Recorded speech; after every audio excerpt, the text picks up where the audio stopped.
Karena dalam Al-Quran, musibah, bencana, gempa dan sejenisnya tidak akan terjadi kecuali diundang. Bahasa agamanya, bahasa Qur'annya, musibah itu datang karena diundang oleh manusia. Apa penyebab datangnya musibah? Saya tidak bahas melalui ilmu teknologi, tapi saya mencoba memperjelaskannya dari Al-Quran sebagai sumber ilmu pengetahuan umat Islam. Ini tidak ada hubungan dengan geologi. Ini hanya pedoman buat orang beriman. Kalau Bapak percaya berarti Bapak termasuk orang beriman. Kalau Bapak bilang tidak ada hubungannya berarti Bapak pura-pura beriman. Apa landasannya?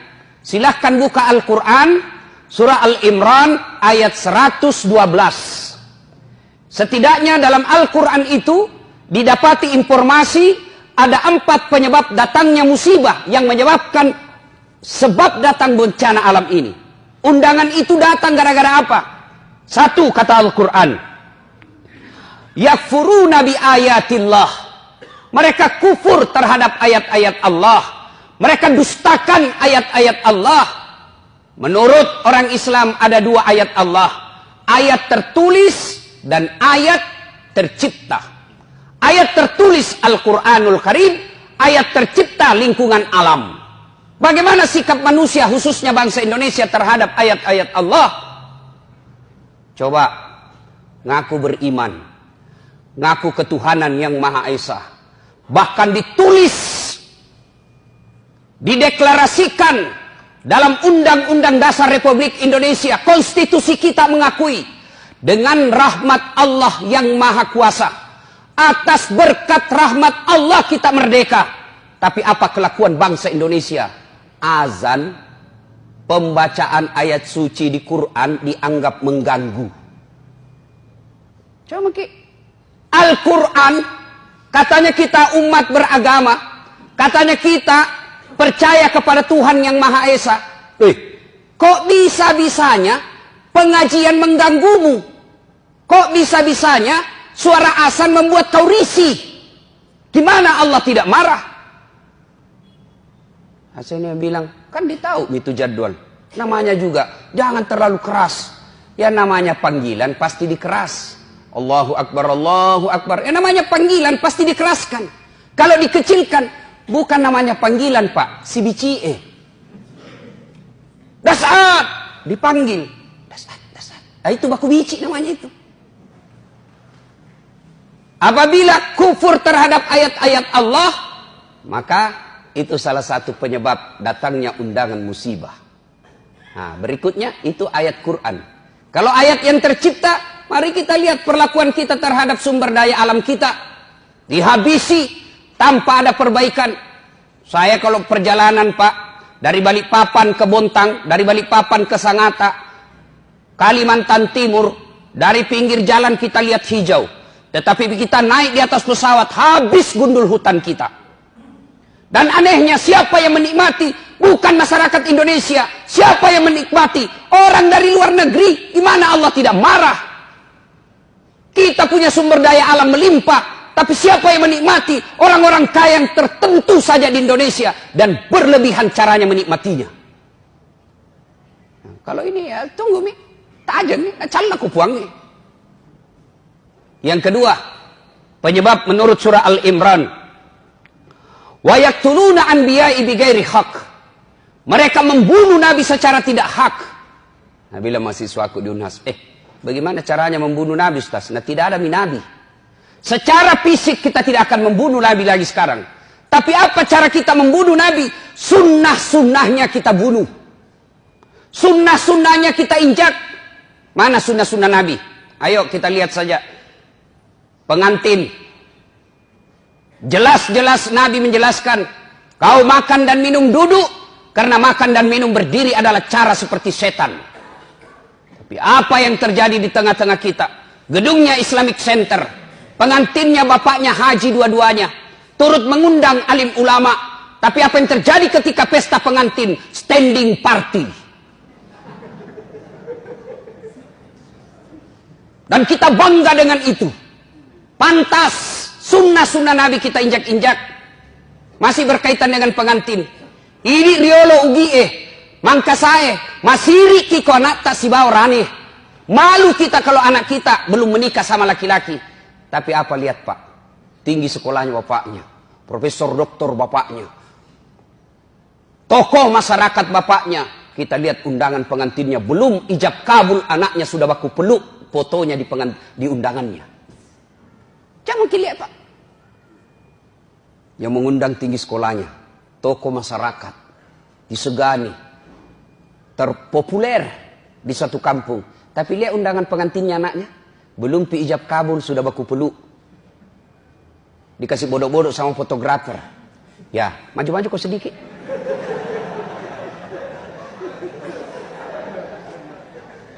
Kita injak-injak sunnah Nabi.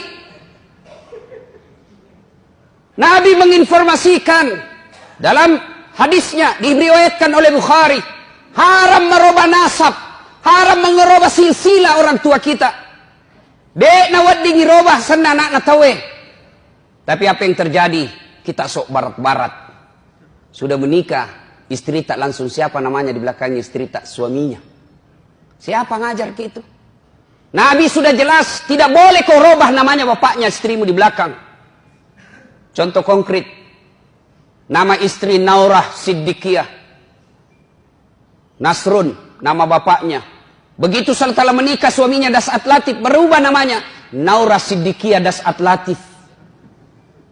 Padahal tidak boleh. Kenapa? Naurah Siddiqiyah bukan anak saya, tapi istri saya.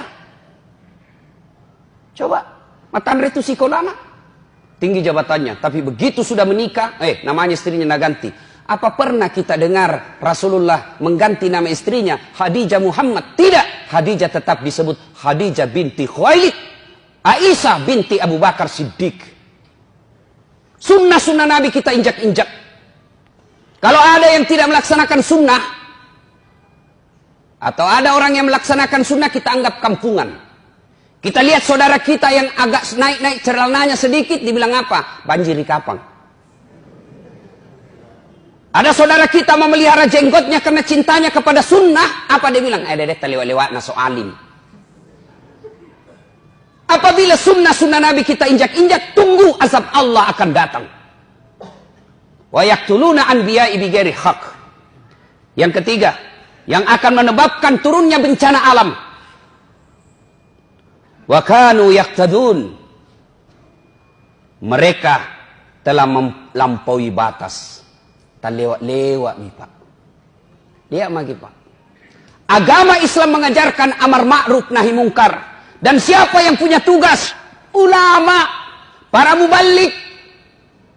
Tapi bagaimana kelakuan kita terhadap ulama? Bagaimana kelakuan kita kepada mereka yang melaksanakan amar ma'ruf? Mereka yang tulis la ilaha illallah dianggap teroris. Mereka yang menulis la ilaha illallah dianggap anti NKRI. Masa kalimat tiada Tuhan selain Allah kita takut? Dan siapa yang lakukan itu? Orang Islam sendiri. Anda yang lakukan kriminalisasi itu bukan non-muslim, orang non-Islam, kita masih bisa tolerir. Kenapa? Tidak mengerti. Islam sendiri, solatnya selalu mengucapkan la ilaha illallah, tapi takut dengan kalimat Allah, takut kalimat tauhid. Gimana caranya? Disebut tak lewat-lewat. Mana ada kasihan itu ulama pegang senjata? Mana ada itu ulama mengajarkan rongrong NKRI? Yang justru kita teror adalah yang mengajarkan amar ma'ruf nahi mungkar. Tapi para koruptor, coba kita lihat kelakuan negara terhadap koruptor. Saudi Arabia, koruptornya pancung, potong tangannya, potong kepalanya. Di Indonesia apa yang terjadi? Koruptor, potong masa tahanan. Ini kan keterlaluan namanya. Tak lewat-lewat maku. Marah Allah. Dan yang keempat, penyebab turunnya musibah di muka bumi ini, kata Allah menurut Al-Imran ayat 112. Dzalika bima adzau. Mereka berbuat zalim secara terang-terangan. Mereka berbuat dosa secara terang-terangan. Sekarang dosa sudah tidak dianggap lagi sesuatu malu. Beberapa kali saya masuk warung kopi. Karena ajak teman saya ngajak. Oke lah, nanti dibilang ki sombong kalau diajak tidak datang. Saya datang, miris hati saya. Kok ada Bugis Makassar, budaya kita siri, budaya kita Matandre siri. Kok ada perempuan tidak malu-malunya merokok di depan umum. Yang membuat saya miris, merokok di depan umum karena dia pakai jilbab. Dan itu kita anggap biasa. Kita sudah terlewat-lewat. Kita orang Bugis Makassar, makundraye, ipaka lebih. Makundraye, Matandre onronna. Tapi kok bisa-bisanya pakai jilbab dengan rapi di depan laki-laki, orang banyak meliriknya, dia santai dan merasa tidak malu merokok di depan umum pakai jilbab. Ini yang disebut zalika bima azau. Mereka berbuat zalim secara terang-terangan. Belum lagi pembuat dosa. Dosa zina secara terang-terangan. Mereka secara terang-terangan membuat komunitas. Tidak malu dideklarasikan dirinya. Riolo makadete oma siri-siri kok mapigau salah. Sekarang apa dia bilang? Biasa nih. Dulu kalau ada perempuan hamil diusir dari kampungnya. Masuk kok upaka siri kasih di kampung. Bapak rela dia buang anak gadisnya. Untuk apa? Karena dianggap membuat aib buat keluarga. Sekarang apa? Nyata-nyata hamil 7 bulan. Pesta besar-besaran. Kejadian-kejadian seperti ini. Itu yang membuat azab Allah cepat datang. Lalu orang bilang begini. Kalau negara barat bagaimana Ustaz? Lewat-lewat itu. Jepang lah misalnya. Oh jangan salah Pak. Jepang itu saya sudah berapa kali ke sana. Akhlaknya tinggi Pak. Tidak ada tukang tipu. Pejabatnya baru dituduh korupsi, mundur dan bunuh diri. Kita sudah tertuduh, bahkan terponis, bahkan terpidana, sudah terbukti, sudah dipenjara, tidak malu jadi caleg.